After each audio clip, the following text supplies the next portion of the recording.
Hello students, welcome back to Yatin classes. और इस video में मैं कवर करवाने वाला हूं आप लोगों को chapter number third of Indian economic development, that is liberalisation, privatisation and globalisation, economic reform के बारे में। तो चलिए देखते हैं चैप्टर के अंदर हम क्या क्या कवर करने वाले हैं।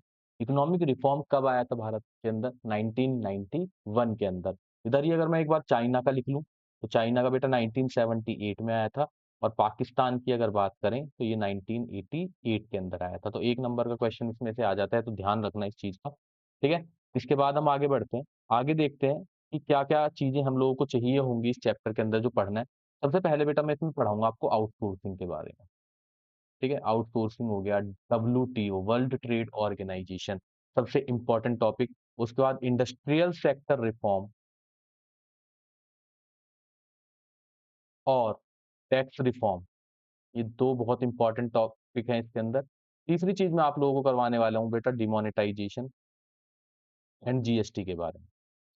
ये जो इंपॉर्टेंट टॉपिक है इस चैप्टर से, उन्हीं उन्हीं को मैं कवर करवा रहा हूँ आप लोगों को। चलिए स्टार्ट करते हैं सबसे पहले आउटसोर्सिंग के साथ। तो बेटा आउटसोर्सिंग वाले पॉइंट पे क्या कहता है ये कह रहा है कि outsourcing, a company hires regular services from external sources. Outsourcing का मतलब क्या होता है? अपना काम किसी और थर्ड पार्टी को दे देना। कि ठीक है, जैसे मान के चलो मेरे कंपनी के अकाउंट्स बनने हैं, तो मैंने वो अकाउंट्स है ना किसी और कंपनी को दे दिए। या फिर जो फ्रीलांसिंग का काम करते हैं ना, कि कोई भी जो डेटा एंट्री है उसे करना है, या फिर कुछ भी ऐसा काम है जो मेरे को थर्ड पार्टी से करवाना है, उन सब चीजों को मैं क्या कर देता हूँ, थर्ड पार्टी को ही अ, दे देता हूँ। That is called outsourcing. कह रहा है कंपनी हायर करती है regular services from external sources, company के अंदर से नहीं, कंपनी के बाहर से, मोस्टली फ्रॉम अदर कंट्रीज। ठीक है। इसके लिए इंडिया बहुत फेवरेट है, क्योंकि इंडिया की जो लेबर है ना वो सस्ती मिलती है फॉरेनर्स को। अगर फॉरेनर वही काम अगर वहां पे कर रहा है ना, वो 10 लाख रुपए ले रहा होता है, तो इंडिया का बंदा 1 लाख रुपए ले रहा होता है, which was previously provided internally from with in the country. जब ये ग्लोबलाइजेशन नहीं था ना, उससे पहले ये सब कुछ है ना इंटरनली चला करता था। ग्लोबलाइजेशन के बाद जब रास्ते खुल गए, तो विदेशियों ने अपना काम देना शुरू कर दिया बाहर से, कहाँ पे? इंडिया की तरफ। और इंडिया वालों से कहा तुम काम करके हमें कंप्लीट करो, हम आपको पेमेंट करेंगे as per the task. The low wage rate and availability of skilled manpower in India have made it destination for global outsourcing in the post reform period. Reform आने के बाद भारत की जो लेबर थी वो सस्ती थी, प्लस भारत की जो लेबर थी वो स्किल्ड है भाई। तो जब स्किल्ड लेबर है, सस्ती लेबर है, अच्छा काम मिल रहा है, तो ज्यादा पैसे वहां क्यों दे? उन्होंने काम आउटसोर्स कर दिया। ये कब हुआ था? फाउंड हुई इन 1995 एज सक्सेसर ऑफ कैट। हाँ जी ठीक है। बेटा। GATT की फुल फॉर्म क्या है? General agreement on tariff and trade. ये कब बना था बेटा? ये बना था 1948 के अंदर। ठीक है। और इसके अंदर कितने मेंबर थे? 23। एट प्रेजेंट इसमें कितने मेंबर हैं अभी? 164। क्लियर हुआ यहाँ तक? तो WTO इसका बाद में नाम रखा गया 1995 में, एज अ सब्सिडियरी WTO बन गया, पहले GATT कह रहा था। To enlarge production and trade of services. मतलब देखो WTO है क्या, वर्ल्ड ट्रेड ऑर्गेनाइजेशन है क्या? ये है ना व्यापार को संभालता है। जब दो देशों के बीच में व्यापार होता है ना, उसके अंदर कुछ ऐसा ना हो कि घपला हो या फिर कोई भी ऐसी धोखाधड़ी हो जाए छोटी कंट्रीज के साथ, उसको संभालने के लिए WTO का गठन हुआ था। To ensure optimum utilisation of resources, resources का अच्छे से यूज हो रहा है और एनवायरनमेंट को प्रोटेक्ट किया जा रहा है। ये इसके कुछ ऑब्जेक्टिव्स थे WTO के। आउटसोर्सिंग और WTO, आई होप आप लोगों को क्लियर हुआ होगा थोड़ा सा। आउटसोर्सिंग जो करा था कि सामान जब बाहर करवाने के लिए दे रहे थे, कोई भी काम था, वर्क था, हम आगे दे रहे थे, उस केस के अंदर उसकी क्या क्या एडवांटेजेस बन के आ रही थी बेटा? देखो, सबसे पहली बात, एम्प्लॉयमेंट जनरेट हो रही थी। लोगों को घर बैठे काम मिल रहा था, आउटसोर्स कर रहे थे, मेरे को काम मिल गया, मैंने काम करके कंप्लीट किया, मेरे को एम्प्लॉयमेंट मिल गया।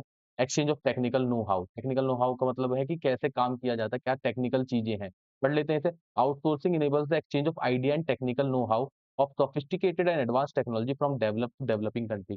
अब देखो, कोई सॉफ्टवेयर है, वो कह रहे हैं कि इस सॉफ्टवेयर के अंदर आपको काम करना है, तो उन्होंने टेक्निकल चीज अपनी प्रोवाइड करवाई, सॉफ्टवेयर। जो डेवलपिंग कंट्री है, छोटी कंट्रीज है, उन्हें काम करने का मौका मिला किस पे? टेक्निकल चीजों के ऊपर। ठीक है, नई नई टेक्नोलॉजी के ऊपर उन्हें काम करने का मौका मिला। ये एक पॉइंट इसका बेनिफिट बन गया था।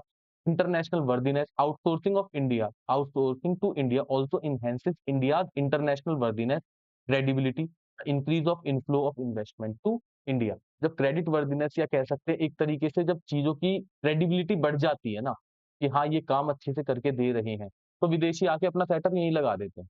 उन्होंने कहा तुम घर से काम करके दोगे, तुम हमारी कंपनी में आके काम करो, हम पैसा भी देंगे तुम्हें बढ़िया सा। तो कंपनी को सस्ता पड़ रहा था, इसीलिए तो वो इंडिया में आ गए। एनकरेज करता है अदर सेक्टर्स को। Outsourcing not only benefit the service sector but also affect other related like industrial and agriculture sector through various backward and forward linkages. Clear यहाँ तक? Contributes to human capital formation. बेटा अब सीधी सी बात है कि human capital जो है आपका, वो फॉर्म हो रहा है, किसकी हेल्प से हो रहा है? ये सब कुछ हो रहा है बिकॉज ऑफ आउटसोर्सिंग। आपकी जो नई चीजें आपको सीखने के लिए मिल रही है, सब किसकी वजह से मिल रहा है? Because of outsourcing. Better standard of living and reduction of poverty. Simple सी बात है, जब काम मिलेगा, विदेशी पैसा आएगा, डॉलर्स आएंगे, बंदा पैसा ज्यादा कमाएगा, स्टैंडर्ड ऑफ लिविंग इंप्रूव होगा। स्टैंडर्ड ऑफ लिविंग इंप्रूव होगा, साथ साथ जो पॉवर्टी वाली जो सिचुएशन थी हमारे देश के अंदर, वो सारी की सारी क्या हो जाएगी? यहाँ से दूर हो जाएंगी। These are the some advantages of outsourcing. बेटा क्लियर हुआ यहाँ तक? आगे बढ़े।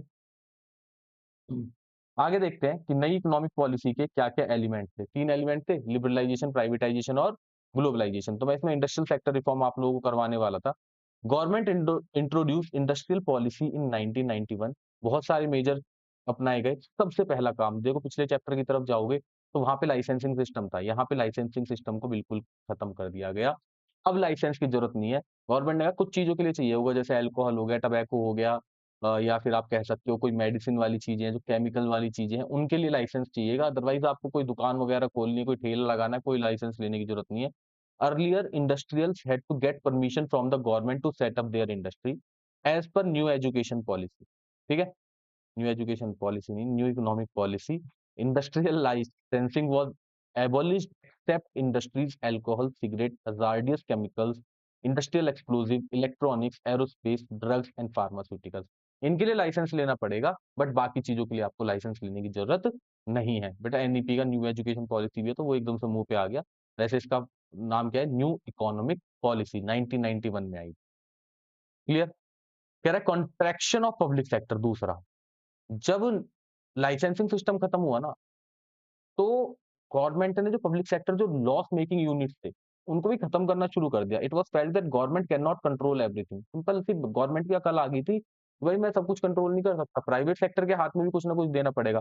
तो private sector was allowed to participate in the growth object of the country. The number of industries which were reserved for public sector was reduced from 17 to 3। याद है schedule ए के अंदर 17 इंडस्ट्री थी, अब कितनी रह गई थी? 3 industry. These were defence equipment, atomic energy and railway transport. ये गवर्नमेंट ने अपने पास रखी, बाकी सबको प्राइवेटाइजेशन की तरफ लेके चले गए।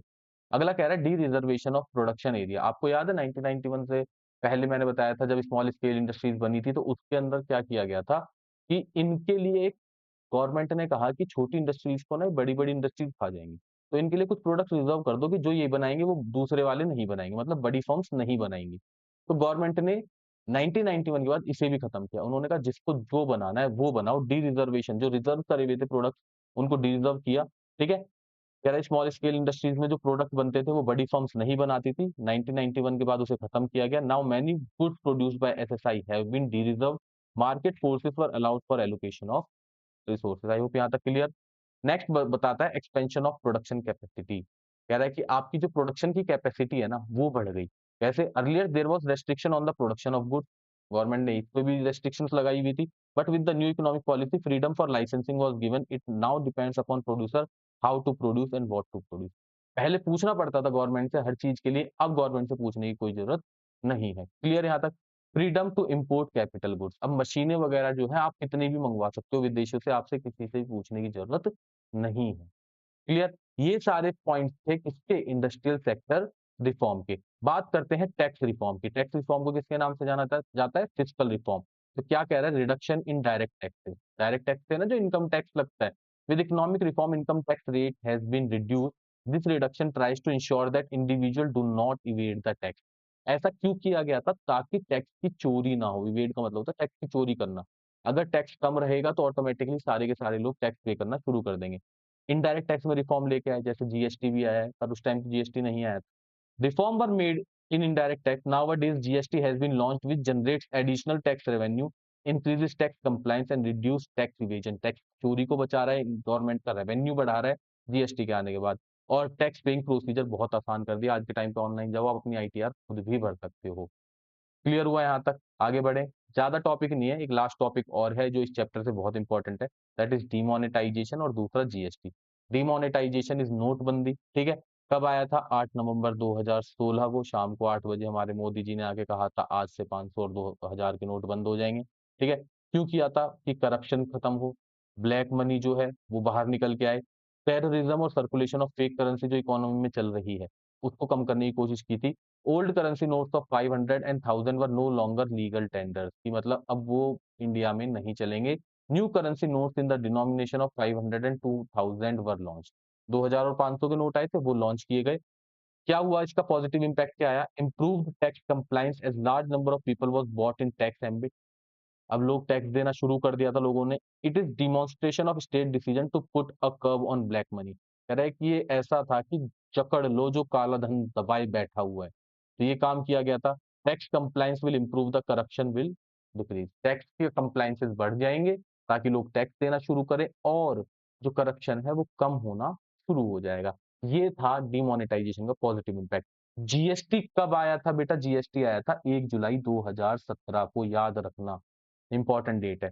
To generate additional revenue for the government to reduce tax evasion. क्यों किया गया था?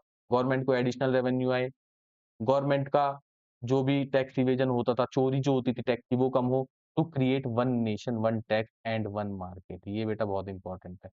ये जो वन नेशन वन टैक्स और वन मार्केट का जो नारा था, ये किस चीज़ के लिए लगाया गया था बेटा? ये लगाया गया था आपके जीएसटी के लिए। कब आया था? 1 जुलाई 2017 को आया। क्लियर हुआ यहाँ तक? यही टॉपिक्स हैं जो आप लोगों को पढ़ने हैं इस चैप्टर से, ठीक है? इसके बाद आप लोगों के जो बाकी के चैप्टर्स बचे हुए हैं, उनसे कौन-कौन से इंपॉर्टेंट टॉपिक है, वो सारे के सारे लेके आ रहा हूँ। बाकी जाके यूट्यूब पे शॉर्ट्स देखो, इंस्टाग्राम देखो, वहाँ मैं एमसीक्यूज़ अपने डाल ही रहा हूँ, कि कौन-कौन से एमसीक्यूज़ आप लोगों के लिए इंपॉर्टेंट होने वाले हैं, उनको बस पढ़ के चले जाओ बेटा, देख के आंसर्स भी लिखे हुए हैं उसके अंदर। उन्हें करके चले जाओगे ना, तो आप लोगों का एमसीक्यू का कोई फंडा नहीं रहने वाला इंडियन इकोनॉमिक्स, ठीक है? और साथ में मैक्रो के भी डलते रहेंगे। तो यहाँ तक की वीडियो कवर करो, अगला चैप्टर आएगा अभी, अगला टॉपिक आएगा, ठीक है? तो मिलते हैं नेक्स्ट वीडियो के अंदर, तब तक के लिए bye bye, thank you so much.